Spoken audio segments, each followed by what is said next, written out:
Welcome to another episode of Listen, Learn, and Love, hosted by Richard Osler. My guest on today's podcast is my friend Tré Smith. Welcome to the podcast, Tré. Brother Osler, thanks for having me. I appreciate it. I'm glad you could give me the opportunity to be here, and I'm excited to share my story. For our listeners, Tré is somebody I got to know about 6 years ago in my YSA assignment in the Magna area. Tré had recently been married, and I got to know Tré and his wife during that time, even though by the time I got there, they were married, so they weren't in a singles ward. Tré is currently the head coach at Cyprus High School. Tré and Rachel have been married about 6 years. Tré is Black.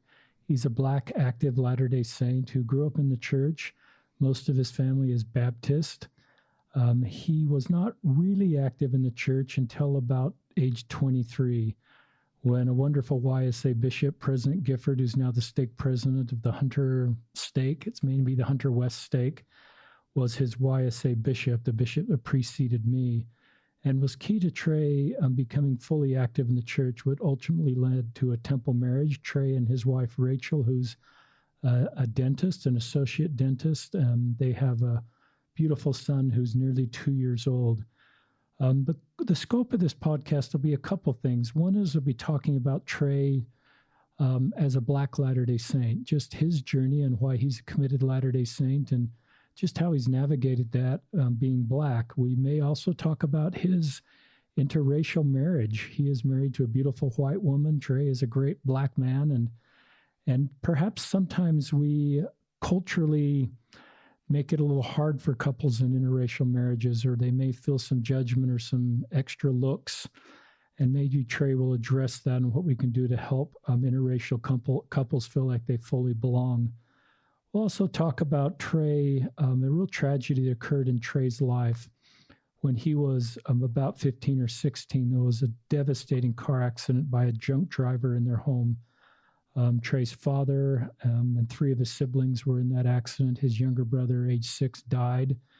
And Tré may talk about how a loving Heavenly Father allows terrible things to occur in mortality, such as a drunk driver negatively infecting their home in such a dramatic and painful way. I also like Tré to talk about why he's a head coach. It's more than just because he loves basketball. Tré played basketball through his high school life. He played 3 years of college basketball at the University of Utah, 1 year at a school that we'll talk about in a second. He's a point guard, but his love of basketball is more than just his love of basketball or his love of coaching, also the impact he has for good for the young men at Cyprus High School. Tré is 31 years old, and welcome again to the podcast. Is that an okay for a bio? That is great. Thank you so much. Tré is a good basketball player. We've had the chance, as my son came up through Cottonwood High School, to compete against Tré and his teams at Cyprus. And I think we won a couple games, lost a couple games, but Tré's a great coach and a great competitor. And I've noticed his positive influence on the young men in his teams in multiple areas. Let's start with just...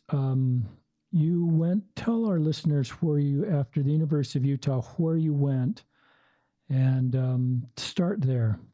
I went to a school, Southwest Baptist University. It was in Missouri, in Bolivar, Missouri, small town. I think the mall of the town was a Walmart. Mall of the town. Yeah, it was. I think there was 1 or 2 lights in the entire town.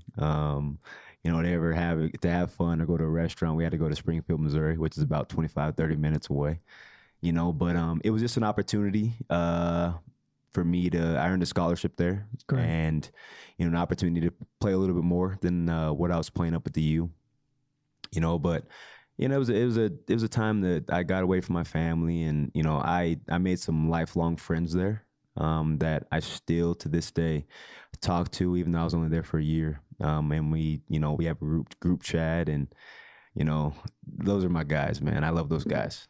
So tell us your game that you're the most proud about. I don't know if that's points or assists. Just tell our listeners some of the numbers of the game you're most proud about, either at the U or at this or in Missouri.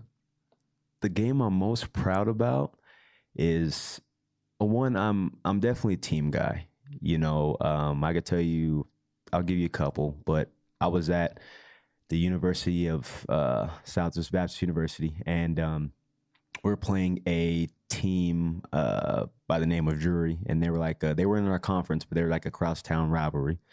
And one of my buddies makes like this huge shot. I don't know how many points or assists I had that game, but he makes a huge shot, and it was probably the loudest gym I've been in. Like my ears were ringing, and I was like, wow. And with how hot I was and how intense the game was, I just had like this like chill come over me. It's how intense it was. But that was a proud moment there. And I like to classify myself as a winner. Just in the sort of like, it doesn't matter what I've done on the floor, if I'm on the floor, if I'm scoring, if I'm a bench guy, if I'm an energy guy, I like to win. And at the U, we won a conference title.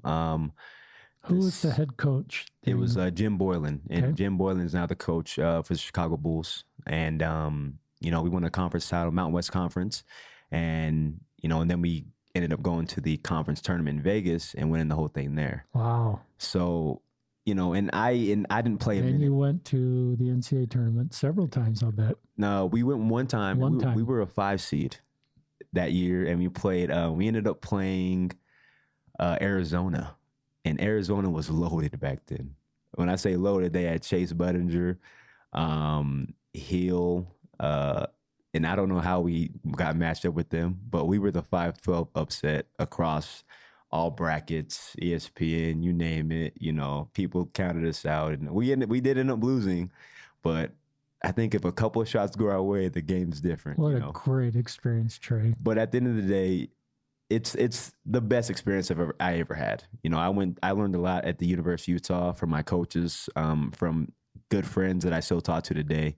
I never went up there with the expectations of being some great basketball player. I went up there with the expectations to learn the game, and to ultimately get to where I'm at now is I wanted to be a coach from the jump.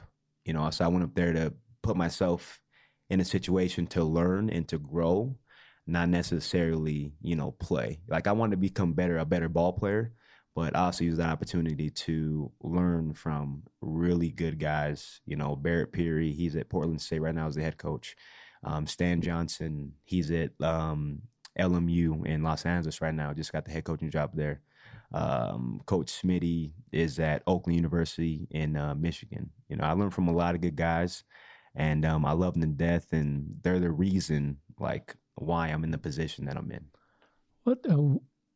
What a cool thing to be looking forward during that experience and know you wanted to be a head coach. And so you're enjoying playing basketball as much as you can, but you're also looking for the future of learning from these great coaches so that you can become a better coach.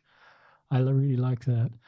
Talk about, as I may have mentioned at the beginning, Tré was raised LDS, but I think as we visited beforehand, not particularly active all those years. You had a girlfriend, Rachel, that you ended up marrying that was kind of connecting you with the church during your high school years and maybe college years. But it was really President Gifford, or maybe your personal desire to fully understand if the church was going to be your path for yourself, not for Rachel at age 23. Just share with our listeners your desire to fully participate in the LDS Church and why you did that. At the beginning, I grew up LDS, and my family's LDS, and went to church every Sunday. It was clockwork. It's just, what we did. I was baptized when I was 8 years old. We also kind of fell away from the church a little bit, me and my family and my father.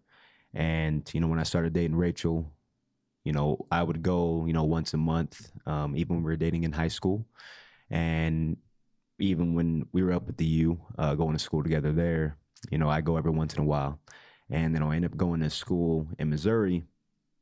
I had this, something's come over me saying, I can't do this for anybody else. I have to do it for myself. This isn't, I know what I want in my life. I know what the church has done for me in the past. And I know the steps I need to take to get there. So I came home and I left I left, a year eligibility on the table, but I knew what was important. And, while basketball is extremely important in my life today, obviously, I knew that I wanted to start a family. I knew that I wanted to gain a better relationship with my Heavenly Father. And I knew the steps I needed to take to get there. I just didn't know who was going to be there to help me out, and I came home and President Gifford was there at a singles award that me and my wife attended for a while. Great gentleman. And he put me in the right path. We had a game plan, executed the game plan, and I got to the point to where I felt I needed to get to in terms of having a personal relationship and not doing it for, somebody else. And then when I felt it was necessary, I asked Rachel to marry me. And I always knew I wanted to get married in Salt Lake Temple. It's where my father was married. And there's a significance there because, it just has so much history to it. And as cliche as it is, everybody wants to get married in Salt Lake Temple, but, it's just what I wanted to do. It's what felt right. And I'm glad I was able to do that. And I'm glad I was able to make Rachel my wife and my eternal partner. And, it's where we're at right now. Tell our listeners, and thanks for sharing that. This is kind of you helping other priesthood leaders when someone like you walks in their office. So I don't know how nervous you were to walk into Bishop Gifford at the time, and now he's a stake president, President Gifford's office. But what did he do there did you already know him, or what did he do during those visits to just help you feel welcome and help you feel like you were loved and there was a path for you and we needed you? Do you remember any of that? I definitely do.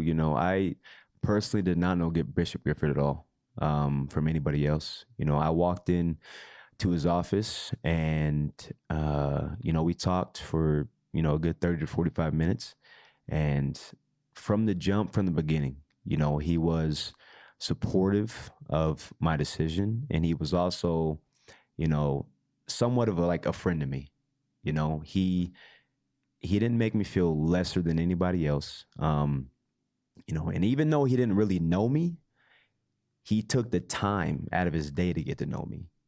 He knew that I love basketball. He knew that this young lady, Rachel, that was in my life, that I wanted her to be my wife. When I played some church ball games back in the day, he used to come to our games all the time. And just to take the personal time out of your day to do that and to get to know somebody on a personal level, then, that means more to me than anything. Having a connection with somebody and building a relationship, that's me. That's who I am. So if I could connect with you in that way, I know that I'm important to you personally, then, it makes it that much easier for me to open up to somebody that I didn't know, before. So he really took his time to, get to know me. And, I appreciate him to this day. And, there's even been times where he's texted me about, Cyprus basketball and stuff like that. And, and it's been good. And we still have a good relationship today, so I appreciate him. And he really took the time to also get to know Rachel as well. I love that. And as I served after President Gifford, there were probably hundreds of YSAs that would tell me stories about President and Sister Gifford and how kind and loving and helpful they are. That was a very strong ward that I joined, and our goal was to kind of continue the momentum President Gifford and the other adult leaders had created. And he seemed to talk to you based on your terms, Tré, game plan. He got interested in your basketball, and it was a genuine long-term friendship. I sort of think a great principle of friendship is talk in terms in other person's interests and get to know what their interests are. And I think he's a sports guy anyway, so that became natural for him. But I think that's a key principle of ministering is getting to know people based on what's interesting for them. And I love the way, that you just felt welcome in his office and just felt like he could be somebody that could help you. And as I may have mentioned earlier, Trey's an active LDS. They're an active LDS couple. Talk about this devastating accident. You've lost a sibling to a tragic car accident that obviously was not the fault of anybody in your family. It's the fault of the choice of a drunk driver. I believe you had two siblings that were seriously injured in the crash and a father whose life experience has completely changed. Talk about for how you navigate a loving Heavenly Father and your family going to church, doing all the right things, that something as devastating as that would happen. How do you reconcile that? To be honest, at the very beginning, it was hard. Sure. And you may have felt a lot of anger and frustration. Yeah. I definitely did. And there's just no doubt about it, and there's no getting around it. But at the same time, the person who was there, who really navigated me and really, put me on her back was, my wife now, Rachel. Even at a young age, she was so mature, and she was so loving and caring and nurturing. When tragedies happen like this, you have a couple of options, right? You can go and hide in the corner, and feel bad for yourself, feel bad for your situation, feel bad that you couldn't change anything, or I couldn't have been there to maybe possibly give it a different outcome. I to this day I still think about that, sometimes. Sure. And then there's the option of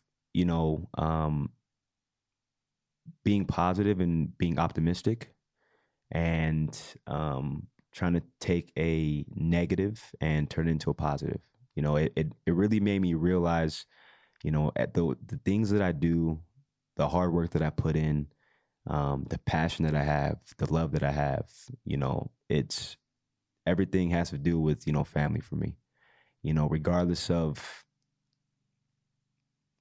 if I, how much money I ever made in life, regardless of my social status, regardless of where I'm at, I'm a very positive person, and I take the experiences that have happened in my life, and I want to turn them into a positive thing, to, go back to the University of Utah,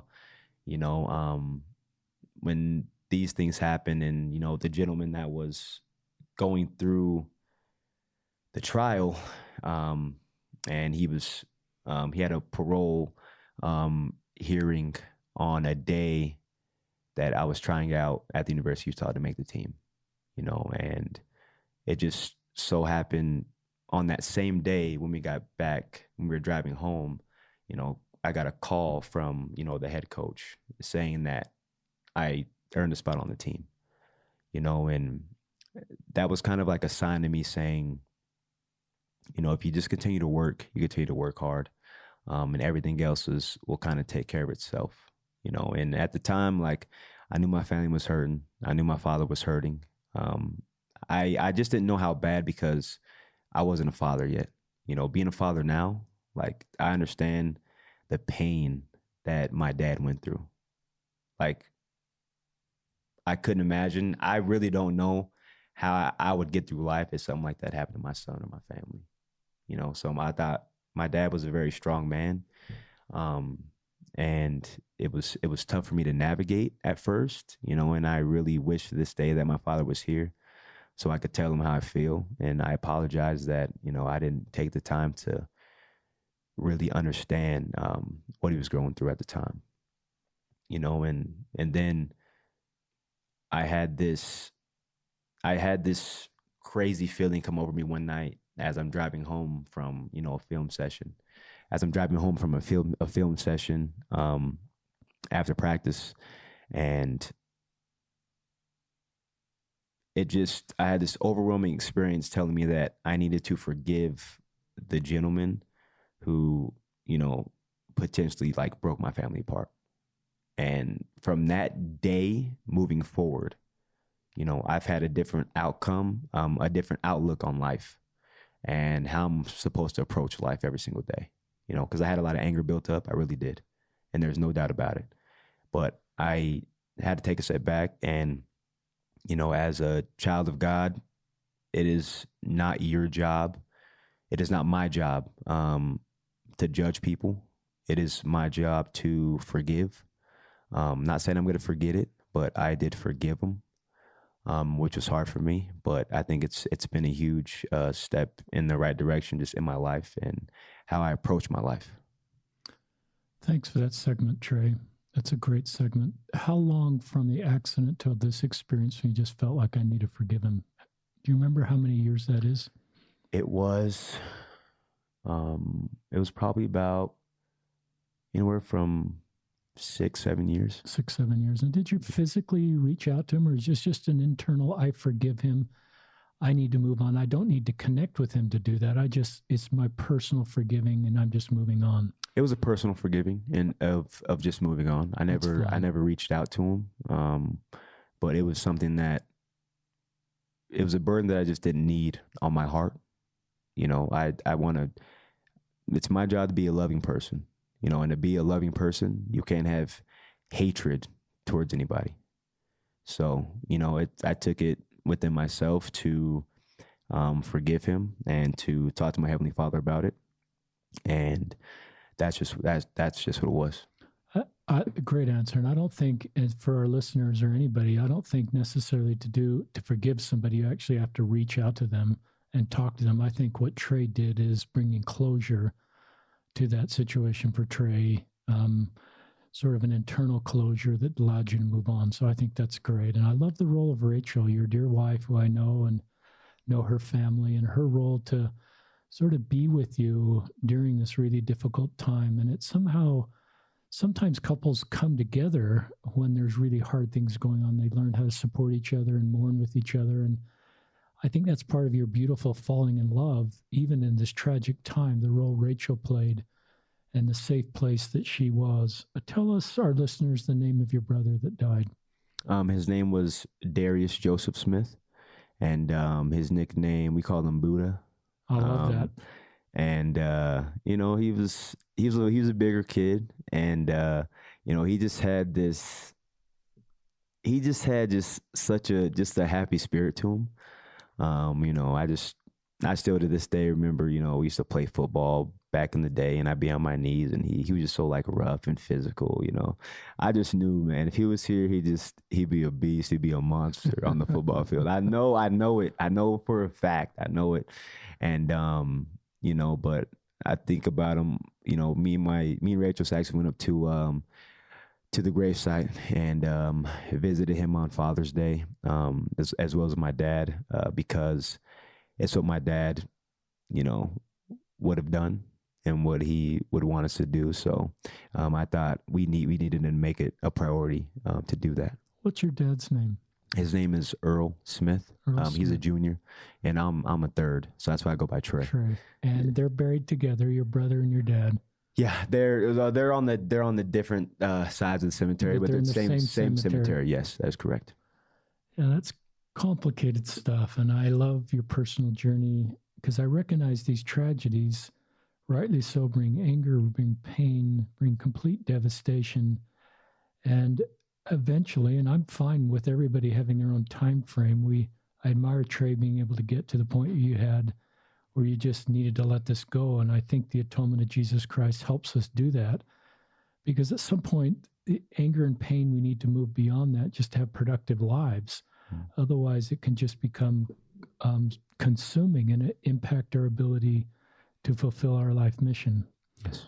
And I wish our listeners could see you lit up, your face lit up. What's good English there when you talked about your name of your younger brother and how much you love him and miss him.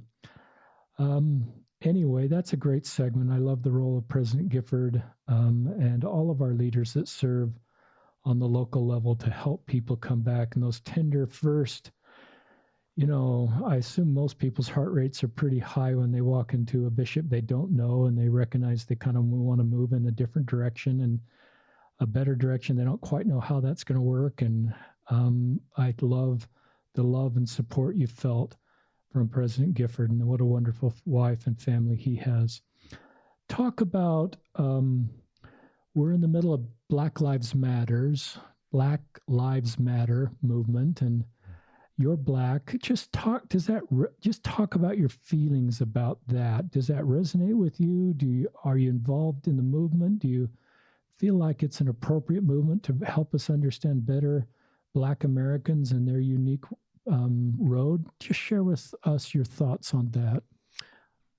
I'm definitely 100% into the movement. I think it's good for the world.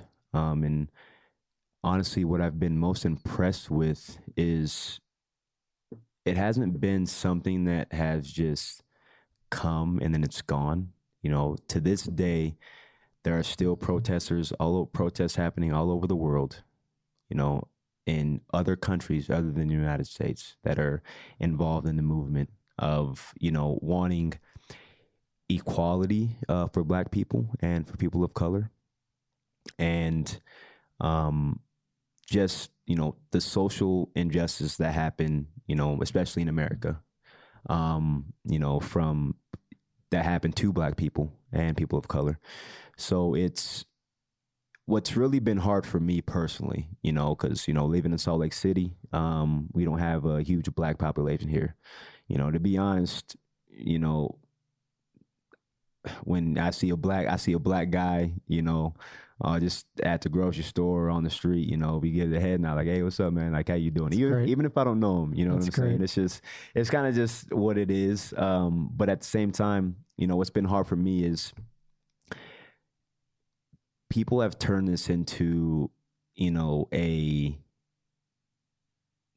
political thing,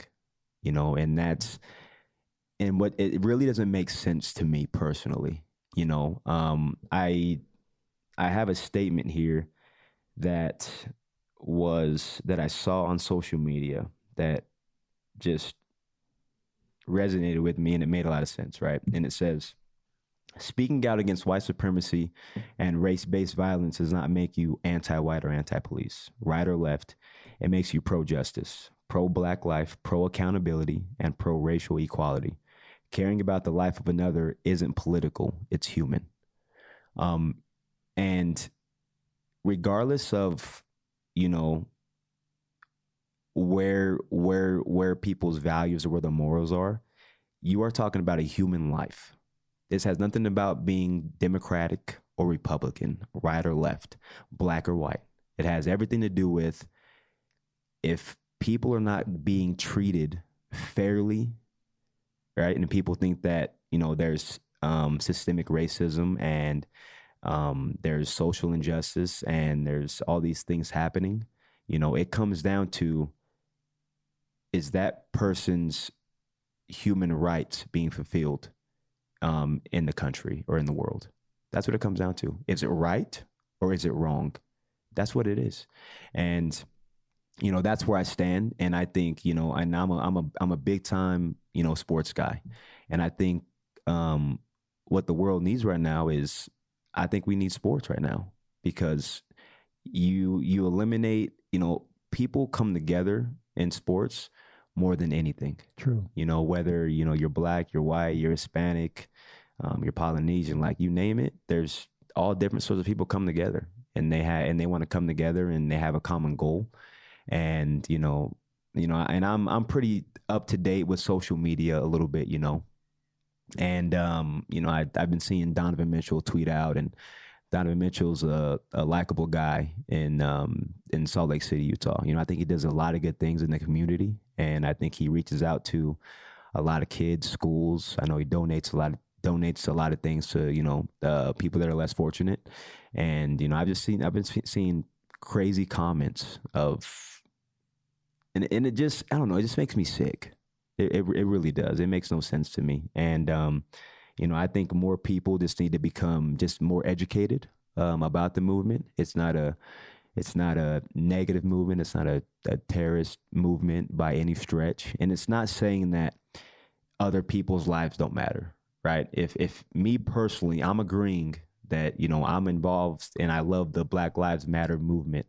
as well as my wife, who is also white, if me saying Black Lives Matters, that doesn't mean that my wife's life doesn't matter and she's white.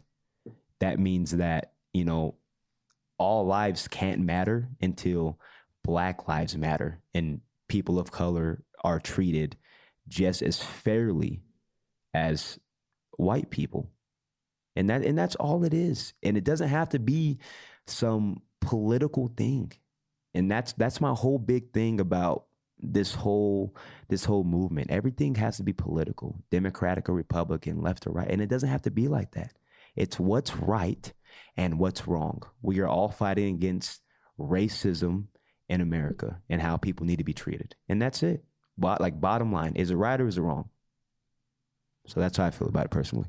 It's a great segment, Tré. You've got a great voice. I love the quote. I love referencing Donovan Mitchell. I've loved what he's posted on social media, and I've cringed at some of the comments he's gotten back, and I just recognize how much work we have to do.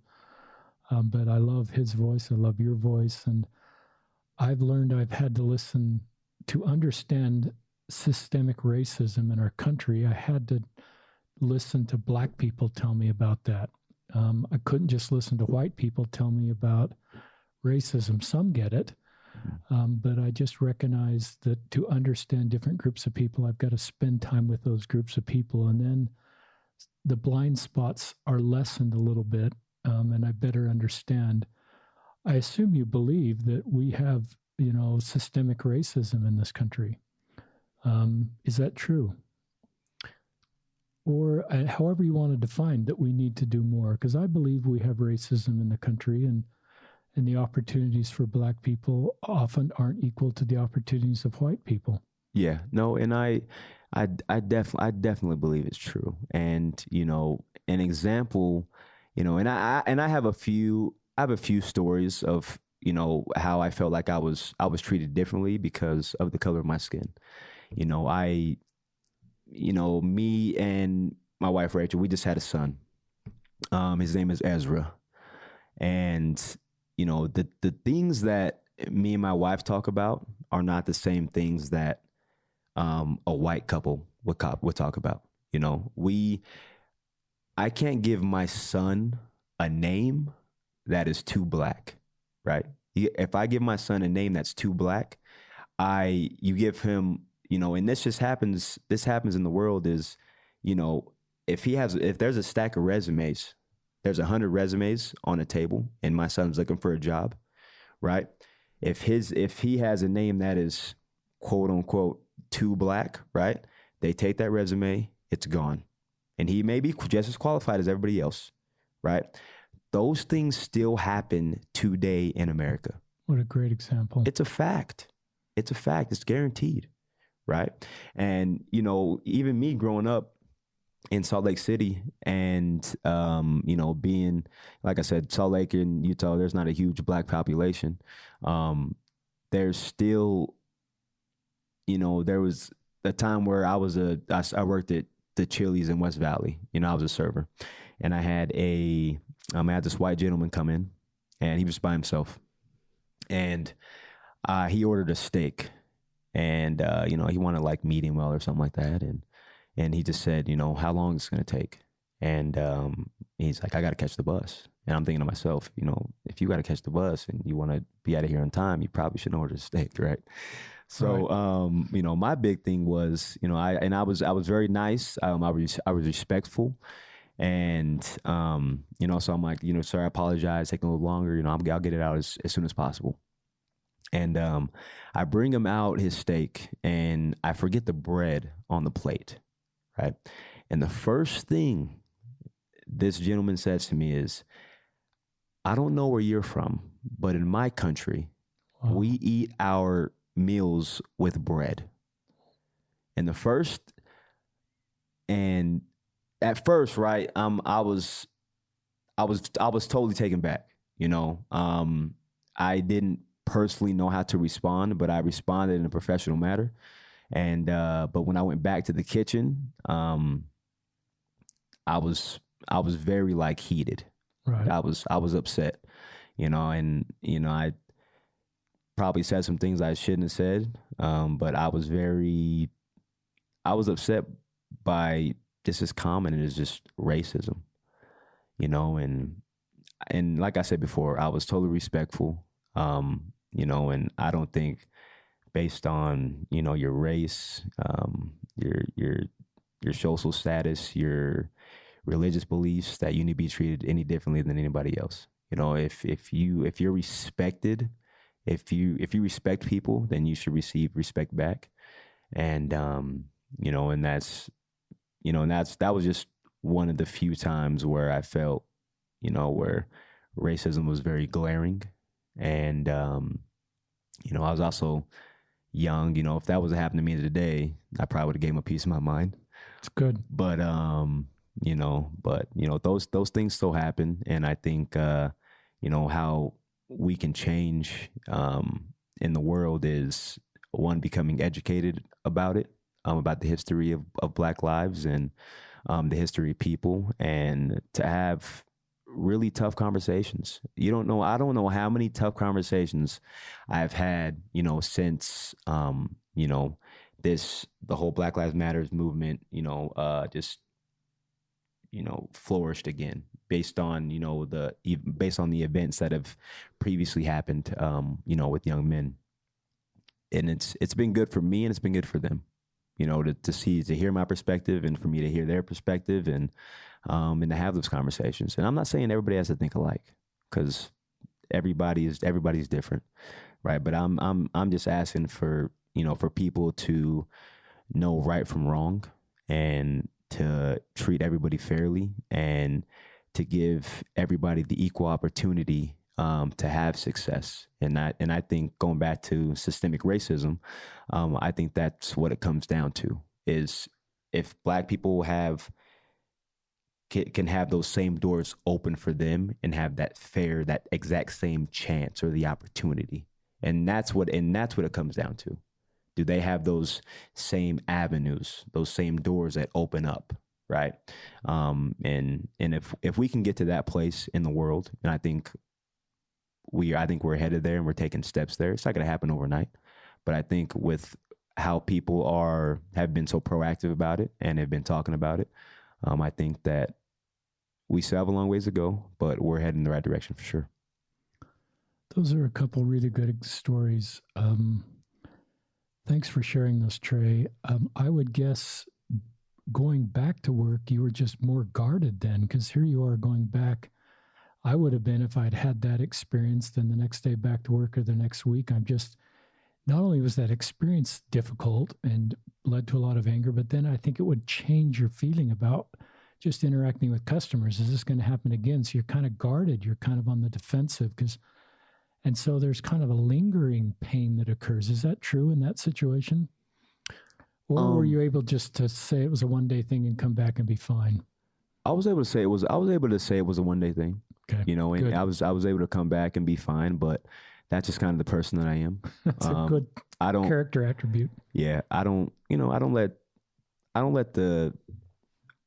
can't let what other people think about me like affect my life. And, you know, if that gentleman knew who I was, like knew what I valued, knew what type of person I was, like the type of person I was, then I'm sure he probably wouldn't have made that comment, you know. But good for you. I don't have time to dwell on things like that. You know, I gotta stay positive. I gotta look forward. You know, I gotta come to work and do whatever I gotta do. It's just like, it's who I am. I'll never let anything like that get in the way of, you know, what I do or who I am or what I feel. Do you have a favorite athlete who's your favorite example of Black Lives Matters and his or her messages? You mentioned Donovan Mitchell. Do you have a favorite one for the messages and the tone and the work he or she is doing? Personally, not right now, to be honest. You know, I think the platform that, you know, either celebrities or professional athletes are on, I think they're doing a good job of using their voice. And, you know, some people might not like it, you know, but at the end of the day, if you're entitled to have a political opinion about something, right? And this is why it bothers me is people think it's a political view when it's really not. You know, people want to say, I remember the comment made a few years ago by a reporter saying that basketball players need to shut up and dribble, you know, because LeBron, he's a very, you know, he speaks out about issues a lot, and, you know, he has a huge influence in the NBA. But at the same time, you know, they take, and a lot of these guys are millionaires. And, you know, what I do love about LeBron James is, you know, the money that he does make, he gives back to his community. Like, he's not a guy who is just posting on social media. He's a guy who's taken the time and the money that he's worked hard for and earned and pours it back into, you know, low income and, you know, Black communities where he's from, you know, and I think that's big time. So if there's anybody, I think athletes can use their platform to speak it and to get out there. And I've seen plenty of athletes out there marching during these protests. You know, Damian Lillard, Giannis, to name a couple of guys. Like, I think that's good. It's good for their community. Because if you feel like these high profile guys that are, you know, they're looked at as celebrities and untouchable, right? They're out there walking the same streets that you're walking, right? This must be important. It must be important.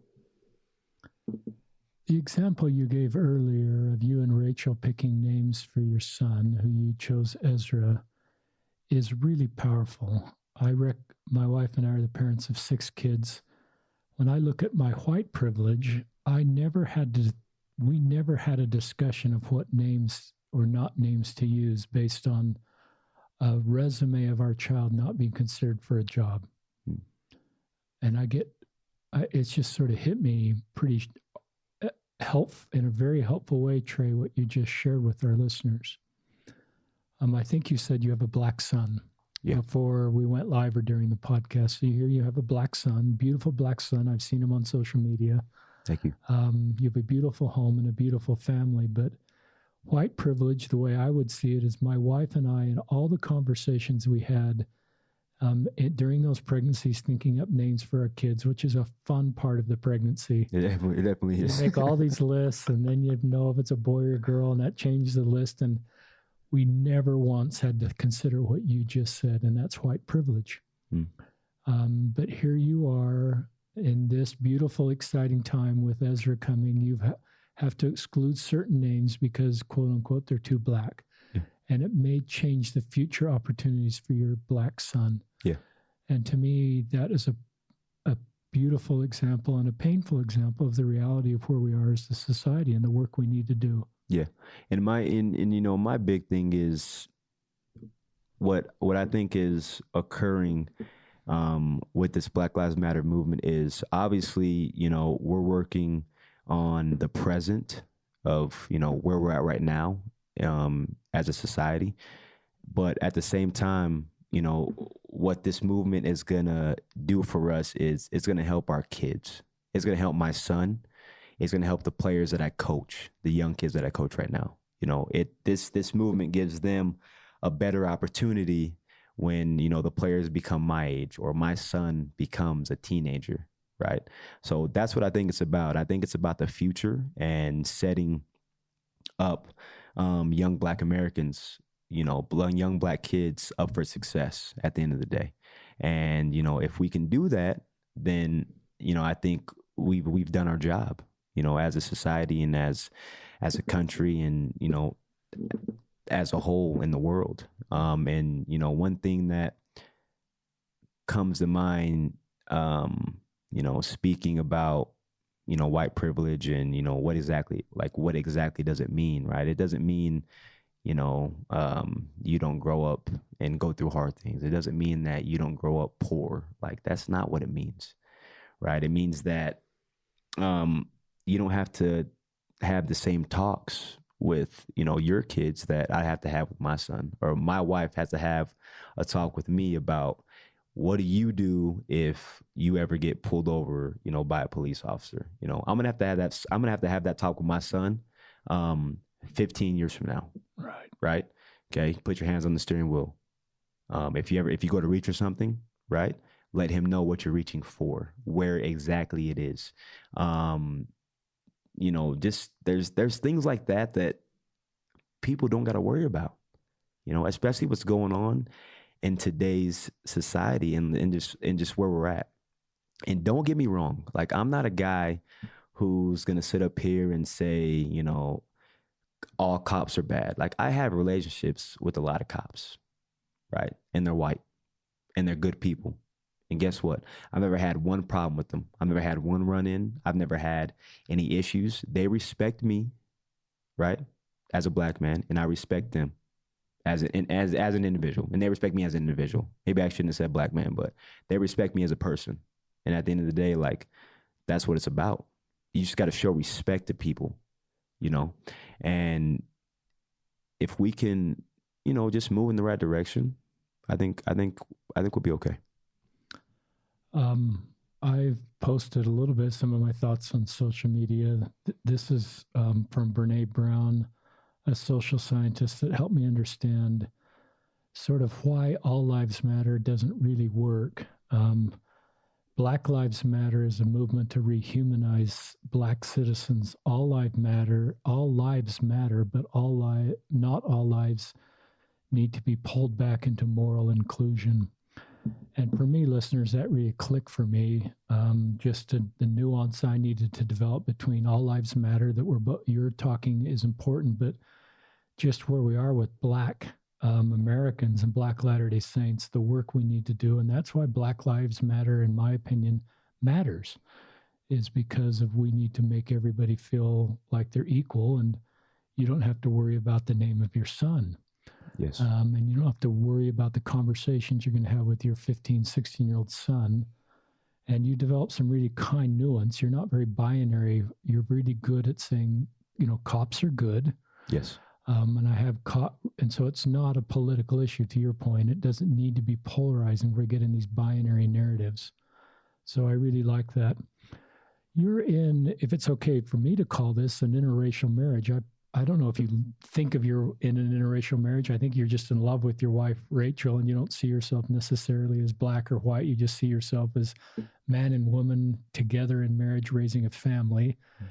But some people may see you that way. Did you feel those eyes on you at times that you're in an interracial marriage? And if so, what can we do to eliminate that in our culture so people don't look at you and first see a Black man married to a white woman? Definitely growing up in Utah, we definitely feel, people staring at us at times. But to be honest, like, it doesn't bother me. It doesn't bother my wife, and I always use the saying, like, it is what it is at this point, I'm in love with her because, we have we share the same values in a lot of different things. She is hardworking, she is loving, she's nurturing, she's driven.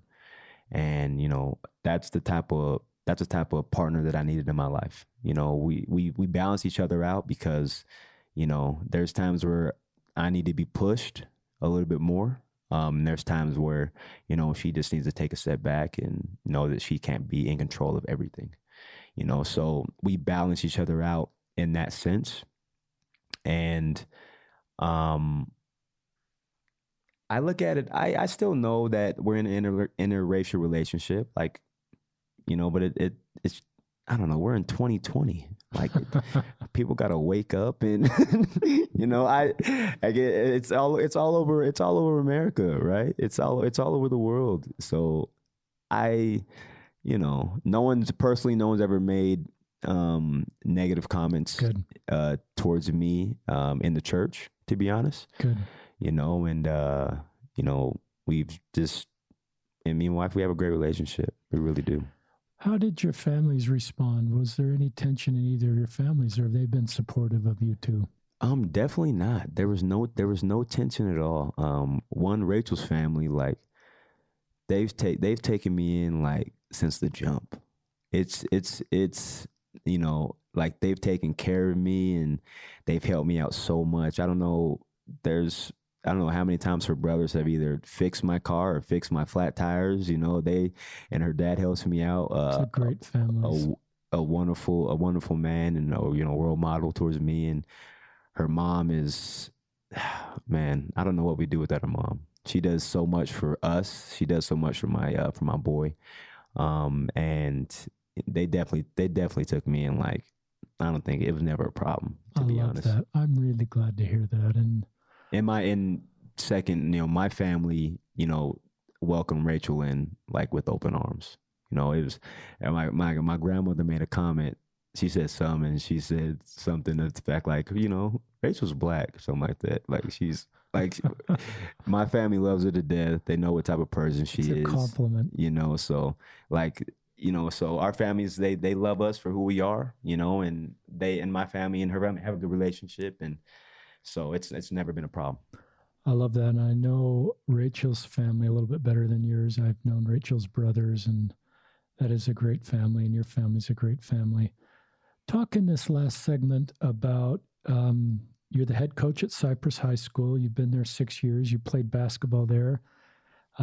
If our listeners could see Tré when he walked in, he's wearing a Cyprus High School T-shirt and a hat, and I think it's the Pirates. That's correct. And my wife and I just fell in love with the Cyprus Magna West Valley community during our service, and learned a lot about some of these social issues as we kind of got out of our bubble more on the east side of Salt Lake and spent more time on the west side of Salt Lake, which just has more diversity, ethnic diversity, income diversity. And it was very helpful for me to recognize some of the blind spots I had and some of the assumptions I had made. But I fell in love with the Magna Cyprus community, a community that I had not heard a lot of good things about, to be honest. And as I sat in those, sometimes I'd go to the Cyprus games just to connect with the local community. And I just love that community there and Cyprus High School. Talk about what you're trying to do at Cyprus High School as a head coach. I know you want to win games, but your mission there is broader than that. Share with our listeners what you're trying to do there. So I'm going on my 7th year as head coach there, and 7th year there teaching as physical education teacher. And I've really found myself, just wanting to give back my time to the community. And, what I've always thought or said to myself, and, people may feel differently about this, is anybody's time is worth any amount of money. When I think about giving back to a community, I think about, giving back my time. And when I first received the job as head coach, the first thing, I came in, I was young, and I had all this energy, and I thought I was going to change the outcome of games right away and make this like huge impact, right? And I just needed to take a step back and just say, you know what, this is a process. It's going to take a while, to do, to really put a stamp on the program and to change it culturally.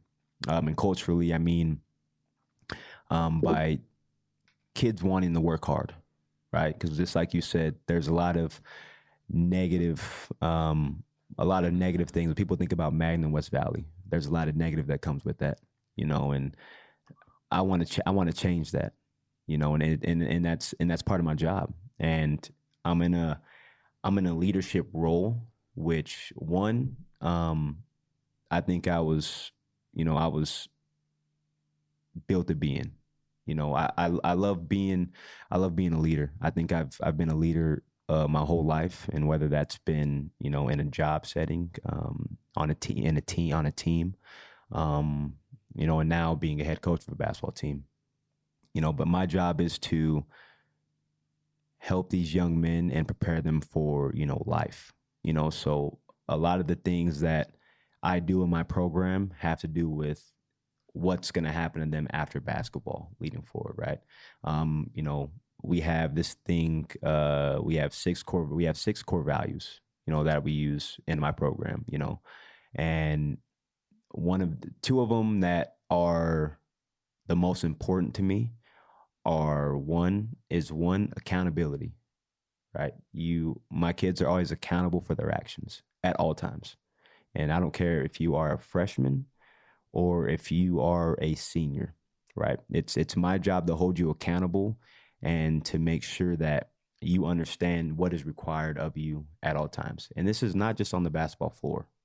This has everything to do with what you do in the community, right? How kids look up to you in the community, what you do in the classroom, how your peers and how the student body, look at you as a person, right? And then secondly is character. Like who are you as an individual? And character comes from, character means to me, it's not about what you do while people are looking, right? And how you can see, if I do something good right now, is Coach Tré to, pat me on the back and say, hey, good job. But character is, do you do the right thing when no one's around, when you're by yourself, right? And you can go one direction or you can go the other direction. What is where are you at your core? And I think as a staff and as an administration, we've done that, and it obviously can be better, but I think we're definitely heading in the right direction. And one thing I could say about the Cyprus High administration is they've always had my back. They hired me to be the basketball coach and to be a role model. You were 25 roughly as head coach. I was, and I don't know if that's the youngest head coach at a high school in Utah ever. And I think it is. And I think it's also, I'm the youngest Black head coach that has ever been hired, for a program. That's cool. So, I take that I take that to heart. And I know that, everything that I do, I'm always being, and I heard this from Stan Johnson, he's the head coach at LMU now, in LA. And, I had a meeting with him, probably 2 or 3 years back. We went out to lunch and he said, Tré, you're always being interviewed all the time. So, he was the guy who, he always had the nicest suit on all the time. He always was clean shaving all the time. You know what I'm saying? And so I've kind of modeled my ways after Coach Stan Johnson, because he said, you're a young Black coach in Utah. Like, people are always looking for you and waiting for you to make some sort of mistake. And I can't make mistakes. I have to be that much more professional. I have to make sure I want to have a nice suit at games. It might only be a high school game. People might say, why does Tré wear suits at high school games? For what? Because I'm always being interviewed. That's why. And I have something to prove, and I want to be as professional as possible. And, I want to let, people in our community and, kids that I coach that, like, you can be, a young Black man and be professional and have high standards for yourself. And I don't need to be like everybody else. I want to set things up the way that I want to set them up. And, I want to give, these kids a little bit of hope at the end of the day. So I love what I do. I love my job. I don't know what I would do if I wasn't a coach. It's just, I was sent here on this earth to be a basketball coach. I know it. I wish our listeners could see I hope you can sense the passion, but Tré just smiles when he talks about coaching. And I love to meet people that are doing their dream job. And what a great thing to wake up every day and know you're doing your dream job. And, I've been to a few of your games, and I just sense you have a competitiveness about basketball and a desire to win, which is needed in a head coach. But your role as a head coach is broader than that. I sense you really want to build men and build character and build accountability and build these values that you talked about that sustain young people for their whole life. And I just think you're on God's errand doing this, and you are, just like other coaches in other high schools, are sometimes the very best role model that young men have, and for women that are coaches, young women have. And I love what you're doing in a wonderful community and the lives I can still remember, Trey, some of my high school teachers that had an impact on me. People for generations are going to talk about your role for good in their life. And I would think that the impact you're going to have for good is far more than you realize right now. But you've already made a big impact for what you've done. And I love your passion for coaching. Thank you. Do you know Jordan Wazier by chance, who's over in the football program? I definitely do. He's another young man I connected with out there. I don't know how similar the two of you feel, but I sense his commitment to that community, to Cyprus football, and just a really good guy. Oh, definitely. Definitely. And I just follow him on social media and just sense a really good guy.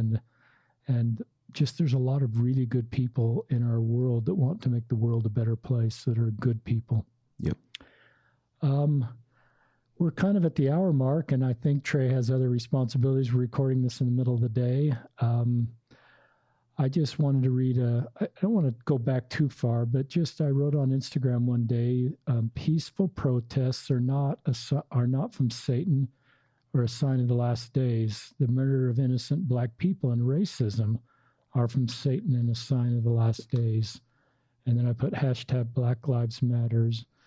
And my point is sometimes we'll, look on the TV and see protests and that can make us feel uncomfortable. And I've learned being uncomfortable for me sometimes leads to personal growth that I need to make in my own life to better understand something. So I've learned to try not to dismiss something I'm uncomfortable with, putting it in this bucket of it's a sign of the last days or it's from Satan. Certainly some is. So some of the protests that have become not peaceful and have led to crimes being committed are not appropriate. But I've tried to just develop a nuance in my own personal journey that when I'm uncomfortable about something, to lean into that feeling for a while and see if there's something that Heavenly Father wants to teach me, perhaps about racism or about sexism or about the different types of biases that I might have. So that's a little bit of my personal journey, to sometimes live in the feeling of being uncomfortable. And then in the case of racism, listen to Black people talk to me about racism, because Trey has taught me some things in this podcast. I'll never forget what you said about naming your child for the rest of my life, as an example of white privilege and an example of the road you've walked. That is so powerful for me.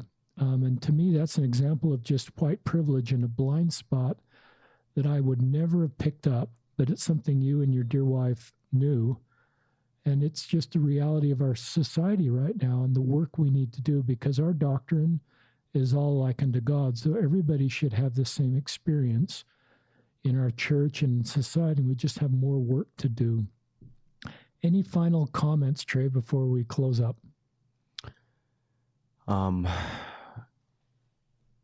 I just think the biggest thing, that we can do to, change the lives of other people, or to change, the movement that's happening now, is just to be positive and, to spread love and not hate. Be a loving individual, be an understanding individual, have an open mind.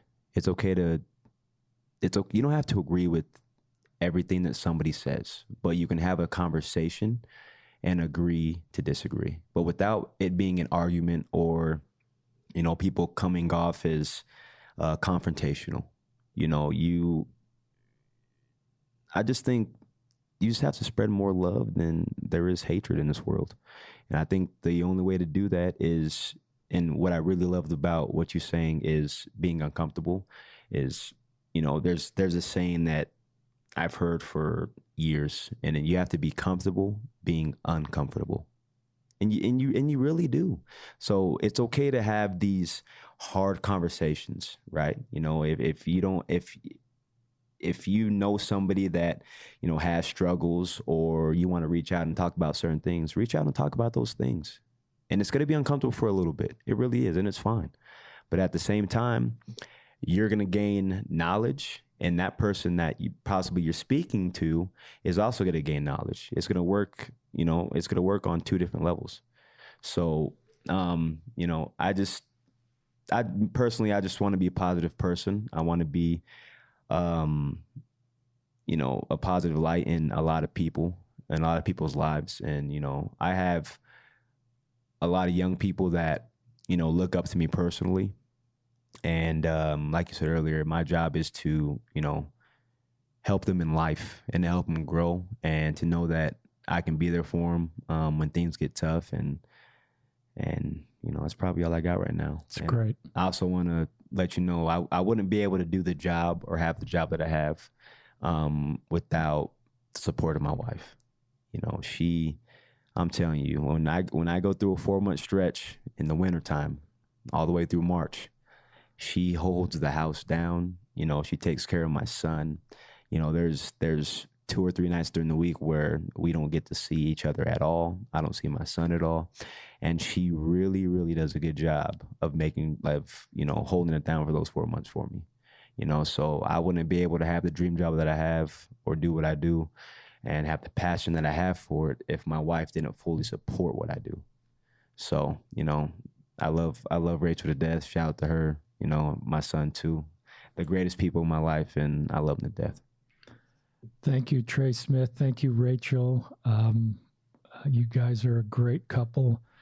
And thank you for being with us, our listeners, on another episode of Listen, Learn, and Love, hosted by Richard Osler. And root for Cyprus High School, basketball and football. They're a great program.